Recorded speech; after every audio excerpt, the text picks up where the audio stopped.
Katapus-tapusan nga, mga kapatid, kayo'y aming pinamamanhikan at inaaralan sa Panginoong Hesus, na ayon sa tinanggap ninyo sa amin, na kung paanong kayo'y dapat magsilakad at magbigay lugod sa Diyos, na gaya ng inyong paglakad,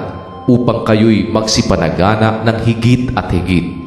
sapagkat talastas ninyo kung anong mga tagubilin ang ibinigay namin sa inyo sa pamamagitan ng Panginoong Hesus, sapagkat ito ang kalooban ng Diyos sa makatuwid bagay ang inyong pagpapakabanal, na kayo'y magsiilag sa pakikiapid, na ang bawat isa sa inyo'y makaalam na maging mapagpigil sa kanyang sariling katawan sa pagpapakabanal at kapurihan,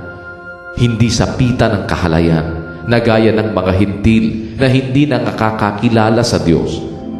na sino may huwag lumapastangan at magdaya sa kanyang kapatid sa bagay na ito, sapagkat ang Panginoon ay mapaghiganti sa lahat ng mga bagay na ito, na gaya naman ng aming ipinatalastas ng una na sa inyo at pinatotohanan, sapagkat tayo'y tinawag ng Diyos hindi sa ikarurumi, kundi sa pagpapakabanal. Kaya't ang nagtatakwil,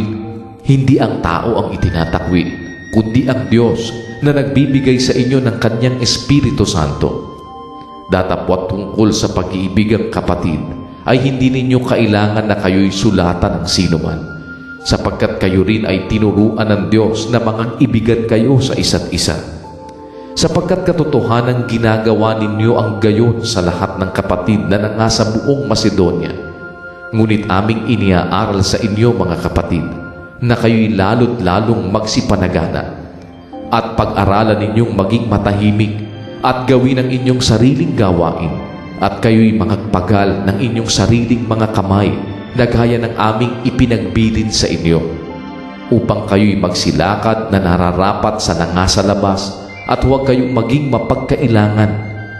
Ngunit hindi namin ibig na kayo'y di makaalam, mga kapatid, tungkol sa nangatutulog, upang kayo'y huwag mga lumbay na gaya ng mga iba na walang pag-asa. Sapagkat kung tayo'y nagsisisampalatayang si Jesus ay namatay at nabuhay na mag-uli, ay gayon din naman ang nangatutulog kay Jesus ay dadalhin ng Diyos na kasama niya. Sapagkat ito'y sinasabi namin sa inyo sa salita ng Panginoon, na tayong nangabubuhay na nangatitira hanggang sa pagparito ng Panginoon,